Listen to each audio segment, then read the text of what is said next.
Hello, good evening. Welcome to our Sunday night episode of Brett's Old Time Radio Show. Welcome to my home here in beautiful Lyme Bay. How you doing? How's everything going with you? All good? Well, I hope so. I sincerely do.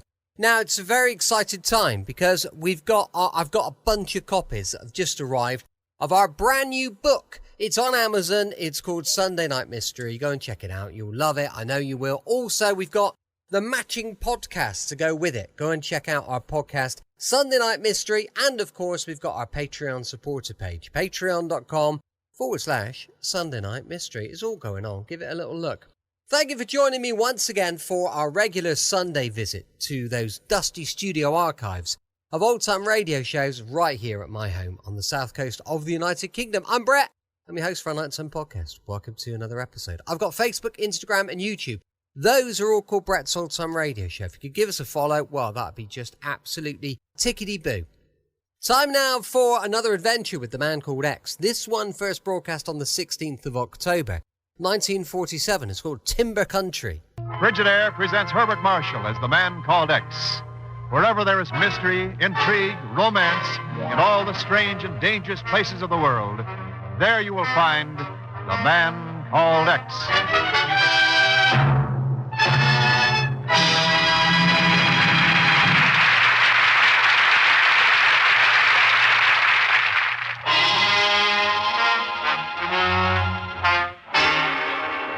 Now Frigidaire presents Herbert Marshall as Ken Thurston, the man called X. Did you know that every year forest fires in the United States burn over an area equal in size to New England? Well, neither did Ken Thurston until Hubert Mitchell of the U.S. Forest Service came up from Washington last week and dropped in at the office of the Bureau. Mitchell was pretty upset. In view of that kind of a situation and the urgent need of conserving our natural resources, the government is deeply interested in seeing that this Oregon plant gets into operation. And the government has guaranteed part of the financial backing. Is that right, Mr. Mitchell? That's right, Mr. Thurston. The company that's actually building it is made up of about 60 small timber owners around the town of Tolosa. But, of course, they didn't have the money to swing a $5 million project, so... All right, Mr. Mitchell, we realize the importance of conservation, and it's unfortunate the construction of this sawmill and byproduct plant is running behind schedule. But where do we come in? Well, that's it, Chief. I don't know exactly. There have been an unusual number of delays on the job. And the contract carries a deadline, huh? Yes. If the plant isn't in operation 3 months from now, it'll be sold at public auction. But I still don't see what we can do about it. Chief, I think there's a little beating around a bush going on here. Maybe a bush named Ray Brown. All right. Brown was our forest ranger in the Tolosa district. He'd been looking into some of the recent delays on the construction job, fires and so on. What did he find out? He wired me last week. Implied he'd come across some pretty startling information. He wanted an investigator sent out. So? So, before we had a chance to send a man, Brown was accidentally killed. Found dead in his cabin. He'd apparently fallen asleep with a lighted cigarette, caught his mattress on fire, suffocated in the fumes. Pretty careless trick for a forest ranger. It was careless of somebody. What do you mean? Mr. Thurston, I'd known Ray Brown for years. He never smoked anything but a pipe. Well, Chief, Well, Ken? I'll be calling you from Tolosa, Oregon.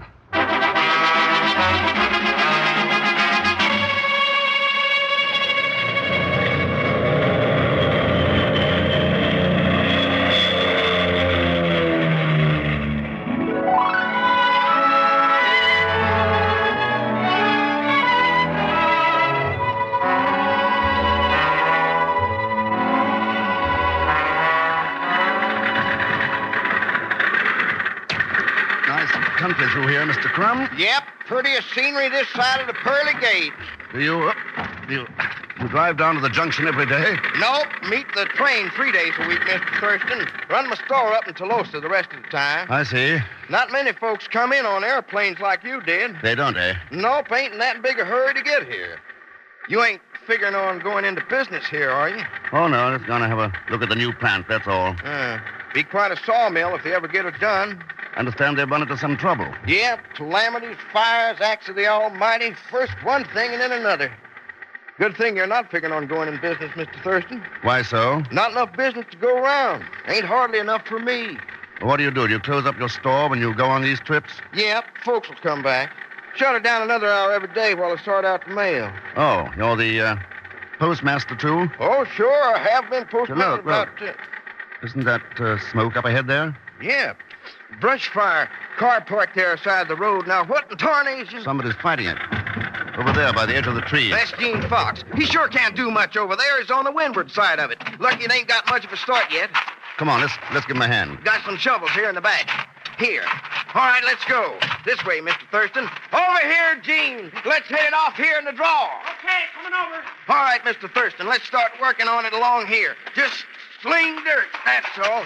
Won't be too hard to stop. Another 5 minutes, though, and it'll have been in the trees. What's that? That line of poles back of the ridge there. Temporary power line. Supplies all the power for the construction work. I see. Hiya, Howard. Driving past and seen the brush burning over here. Good thing you did, Mr. Thurston, Mr. Fox. Come on, Gene, sling dirt. All right. Some crazy fool threw a cigarette out of a car. I'd say somebody did a lot more than that. Huh? What do you mean? Surprised you didn't notice it, Mr. Fox. Over there, along the edge of the road, there was a strong smell of gasoline.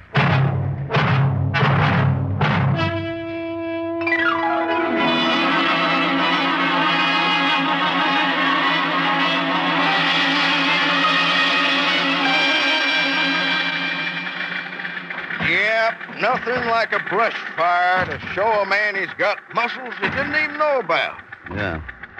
With a little more time to get started, it might have been a lot worse than a brush fire.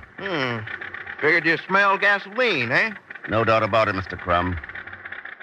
Just who is that fellow Fox? Gene? Oh, he's the contractor that moves the log drive for the small owners upriver. Moves them where? About 20 miles down the river to the McDermott sawmill. Of course, if Marty Hill ever gets the new plant started, all the timber will be handled right here.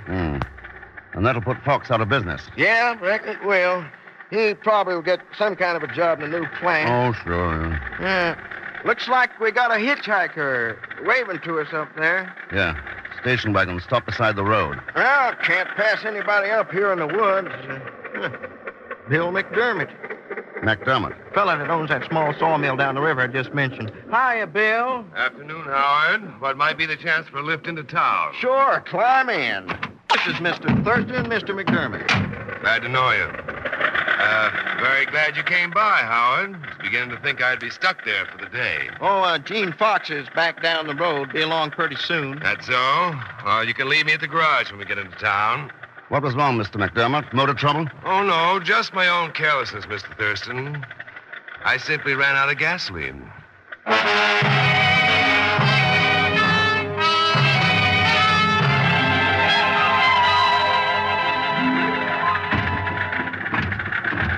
Well, here we are, Mr. Thurston. Thanks.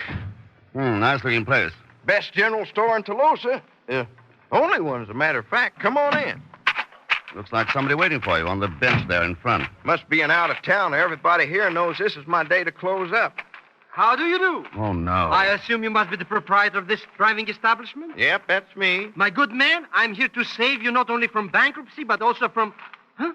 Pagon Zellschmidt. Why, hello, Mr. Thurston. Oh, I can see this is a very happy surprise for both of us, eh? you need new glasses.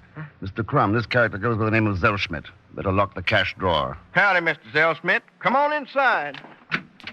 Pagon, I'm resigned to have you turn up in Africa, Asia, or even Australia. But when you follow me to a place like Tolosa, Oregon, that's the last straw. But I didn't follow you, Mr. Thurston. I'm now a member of the ancient and honorary profession of traveling salesman. Yeah?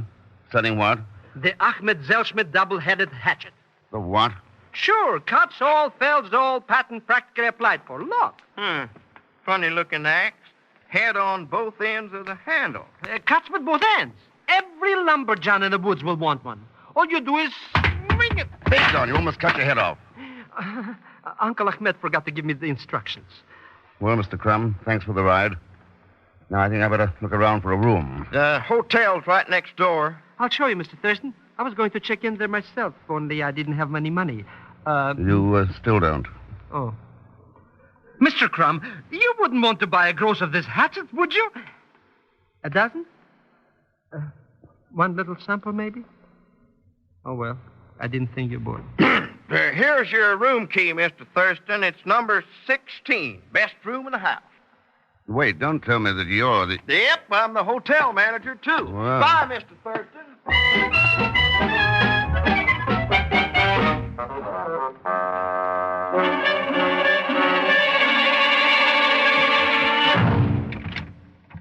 doesn't seem to work, Mr. Thurston. Hey, maybe it's the wrong room. No. It's number 16. Huh? Maybe we try to turn it there. Come in. The door's unlocked. Hey, there's a girl inside, Mr. X. Yeah. Well, so there is. Hello. I'm Elaine. Come on in, Mr. Thurston. Thanks, Elaine. Boy, what a luscious little chipmunk. Pagan. But.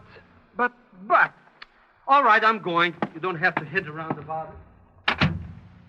I could be in the wrong room, of course. You're not. I knew you'd get number 16. Out-of-towners always do. And why are you here?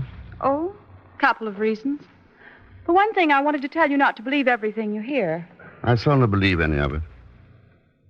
What's the other reason? Let's say I just wanted to size you up. Oh? And what's the verdict? I think you might be pretty tough to handle, Mr. Thurston. Uh-huh. We'll find out as things develop. You're not leaving? Oh, we'll have plenty of time. You know, only two people could have told you about me. McDermott or Gene Fox. Well, I know both of them rather well. William McDermott in particular, since he happens to be my father.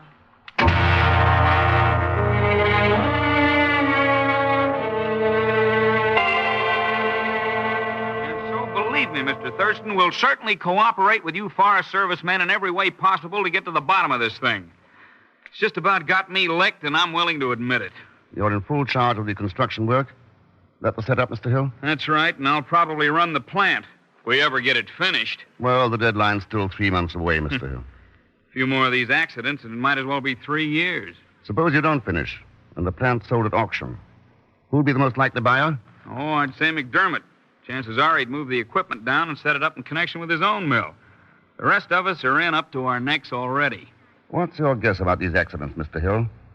If we're still calling them accidents. Mr. Thurston, I'll give you all the help you want on this, but I'm not doing any guessing.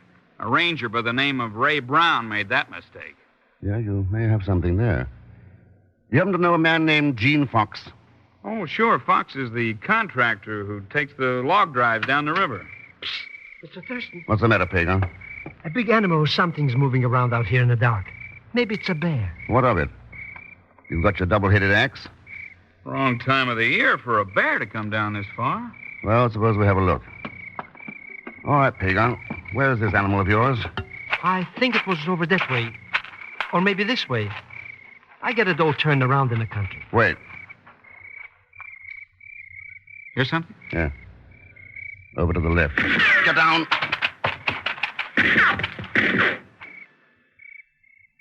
Whoever it was must have beat it. Yeah. Rotten shooting. That light from the door made us perfect targets. Well... Mr. Thurston, I think they're coming back. Huh? Steps coming this way, all right. It's somebody in the path. Here now, what the tarnation's all this ruckus about? Well, it's Howard Crumb. Discharging weapons in the middle of the night, people hightailing it down the path like they was crazy. Oh? You saw somebody out there? Yeah, Bill McDermott, running full speed. Didn't even stop to say howdy. Middle of the night, too. You're keeping pretty late hours yourself, Mr. Crumb. Even for a storekeeper, postmaster, and hotel manager. Just you never mind, Mr. Thurston. Gotta get to the bottom of things. Gotta know what's going on. Ain't nobody that's got a better right to know. After all, I'm the constable around here.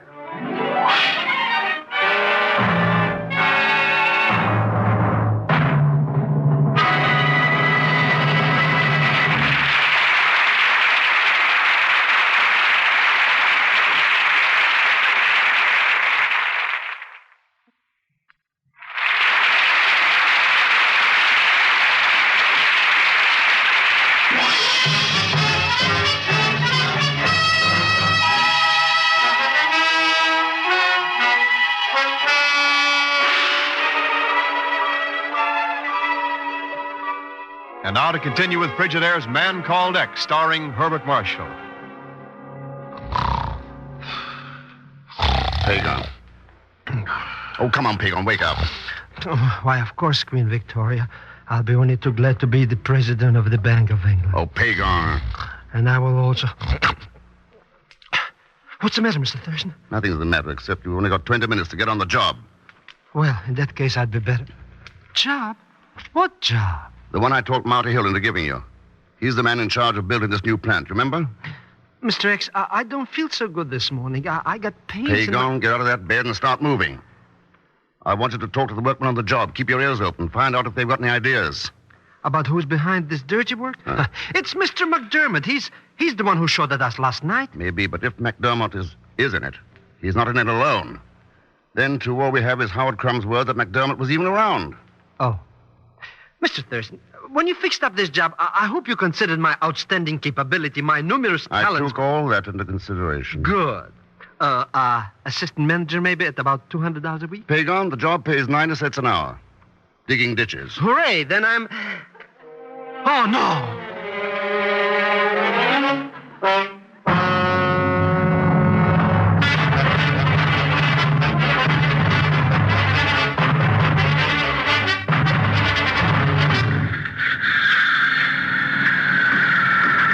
Now, Mr. Thurston, she's quite a project. Yeah. Nice view of the whole job from here, Mr. Fox. Yeah, sure is. I come up here every day or so, just to watch other people working. Not busy yourself right now, eh? Well, it's off-season for log drivers. And I guess it'll be a permanent off-season when Marty Hill gets the plant operating. A big part of the drive is a 20-mile stretch of river between here and McDermott's mill. I suppose there'll be some good jobs in the new plant. Well, I got a little money saved up. I think I'll retire. Great retiring country up here, Mr. Thurston.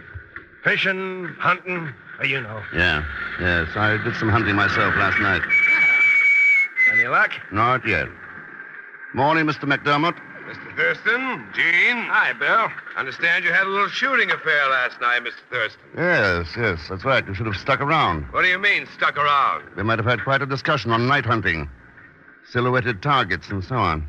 If you're thinking I was the one behind that gun, Mr. Thurston, you better do some more guessing. Oh, I thought maybe that was the same gun there on the seat beside you. I've been taking too many chances for too long. From now on, I'm protecting myself.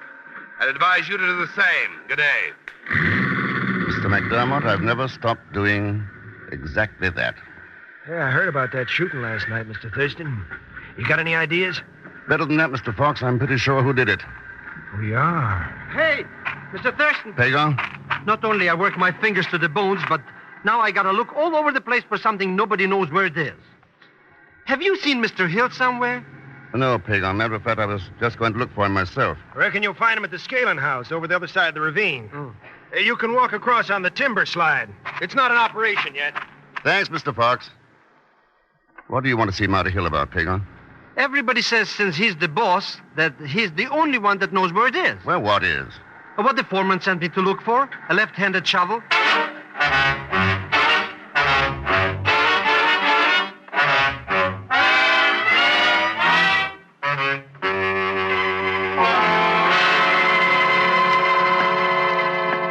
Watch your step, Pagon. This slide is pretty steep along here.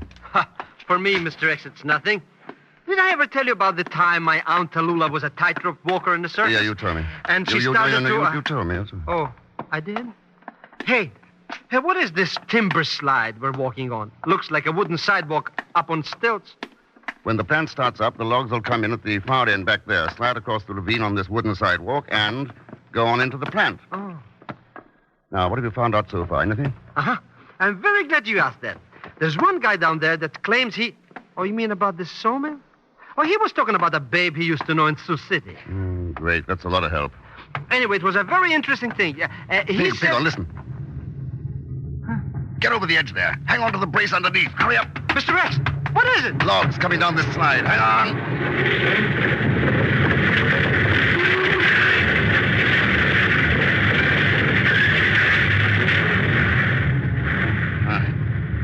So the timber slide's not in operation yet. Well, come on, Pagon. That could have been a pretty close shave. Nothing to it, Mr. X. We hear a noise, so we jump out of the way. Like the time my Uncle Ahmed was a bullfighter. Pagon, take a look over the side of the trestle. Huh? 300 feet to the bottom of that ravine. Huh? Oh. Pagon! Fine time to faint.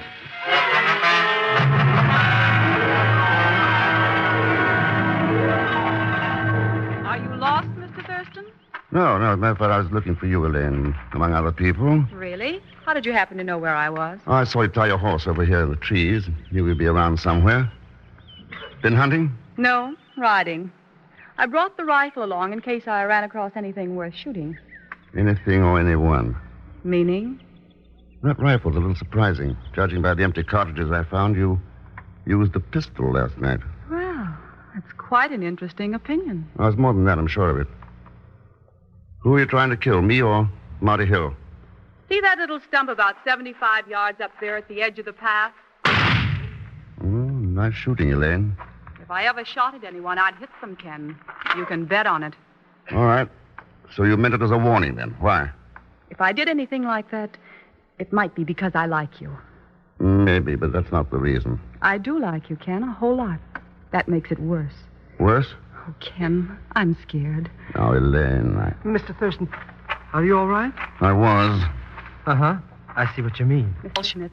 I've been looking for you for the last half hour, Mr. Thurston, all over this forest. Wish I'd known it, Pagon. I could have set a trap in the trail.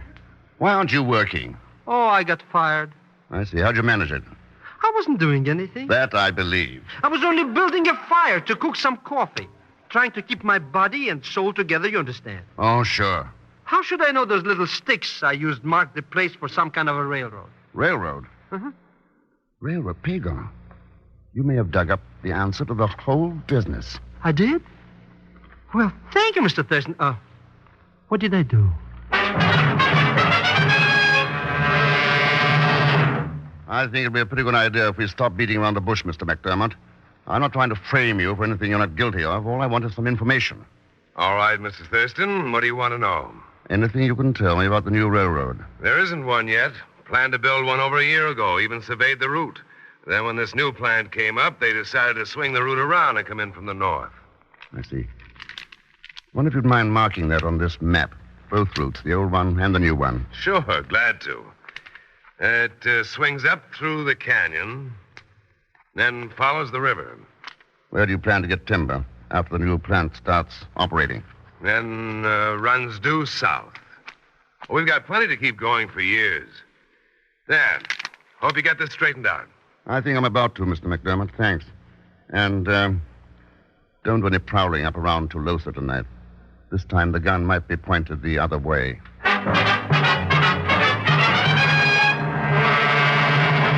So that seems to explain McDermott's angle in the thing pretty well, Mr. Crumb. He's been playing detective all by himself. Well, could be, Mr. Thurston. Should have come to me, though.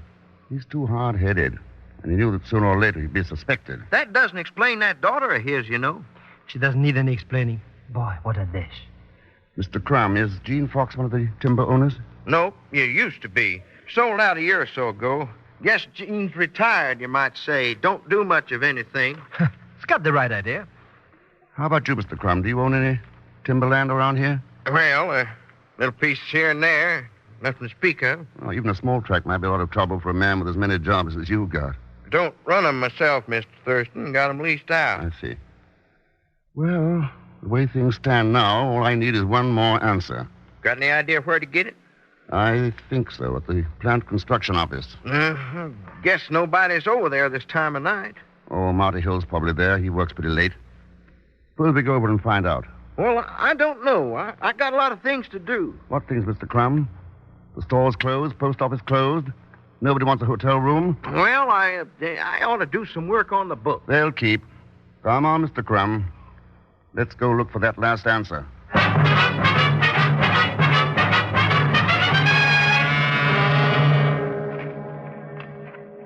I don't think anybody's here, Mr. Thurston. No sign of life. Well, the light's on, though. Come on. We going inside, Mr. Thurston? Any reason why not, Mr. Crumb? Good evening. Mr. Thurston. Ken. Didn't know you had company, Mr. Hill. How are you, Elaine? Well, I was just passing by, Ken. Stopped in to say hello. You stopped in for the same reason you've been hanging around here for days, playing detective. Same as your father has. But I thought Father Relax, Elaine. He's not involved in this. I got a map here, Mr. Hill. I'd like to ask you a question about it. well, if it's anything about the construction here, maybe I can answer it. You'll notice 2 lines marked there, the proposed routes for the new railroad. The old plan and the new one. Yeah, that's right. If your plant here fails and is sold at auction, McDermott will probably buy the equipment and set it up downriver. Chances are, in that case, the railroad will be built on the old route. No doubt about that, Mr. Thurston, but what are you getting at? Most of both lines are on public land, but one 7-mile stretch of the old route crosses a private tract. A 7-mile right-of-way might bring the landowner a pretty good price. But Oh, nothing. Wonder if you could tell me who owns that tract, Mr. Hill. You own that yourself, don't you, Marty? As a matter of fact, I do. It's too bad you found out. Look out, Mr. Thurston. He's grabbing an axe. All right, Hill. Drop it. Oh, my arm! I said drop it. I'd have killed you. Like you did Ray Brown, eh? All right, Constable Crumb, take over. Glad to, Mr. Thurston. He'll get life, sure as shoot. You sound pretty sure of that. Don't know why not. After all, I'm the judge. Come on, Marty. It's a good thing for him he didn't have one of Uncle Ahmed's double-headed hatchets. He would have killed himself. Pagon, that's exactly what he did. Huh? Anytime somebody starts out to cheat the people who trust him, he's picking up a double-headed axe. And while he's cutting out a profit for himself with one end, he'll cut his own throat with the other. There's no way he can keep from it, because there are two things put together exactly alike. A double-headed axe and a double cross.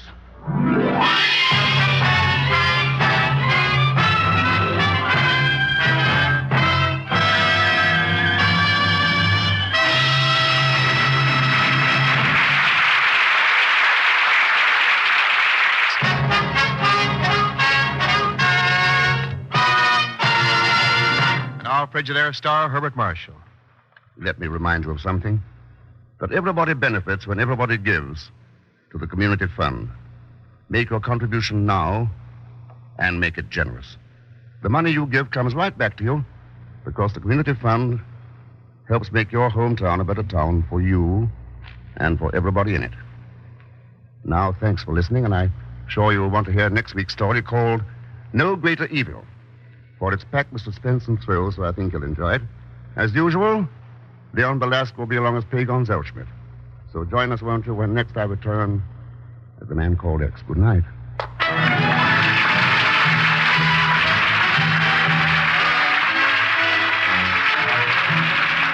Frigidaire's Man Called X is directed by Jack Johnstone, with music composed and conducted by Johnny Green. Tonight's story was written by Les Crutchfield. And so until next week, same time, same station, this is Wendell Niles speaking for Frigidaire, made only by General Motors. All characters and incidents used are fictitious. Any resemblance to actual persons or incidents is purely coincidental. Remember, every Thursday, for the best in entertainment, tune in and stay tuned in to CBS, the biggest show in town. This is CBS, the Columbia Broadcasting System.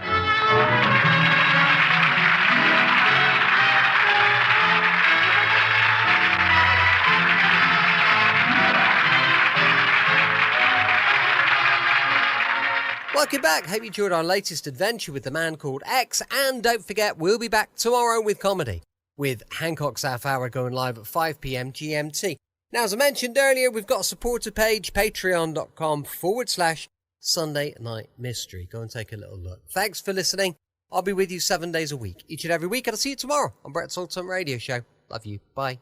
For just £5 a month, you can get early access to all of our podcast episodes, copies of our script, access to further information, and that is just the tip of the iceberg. Head over to patreon.com/Sunday Night Mystery. £5 a month. That's cheaper than 15 minutes of parking at Bristol Airport. Yeah, I know, it's crazy, isn't it?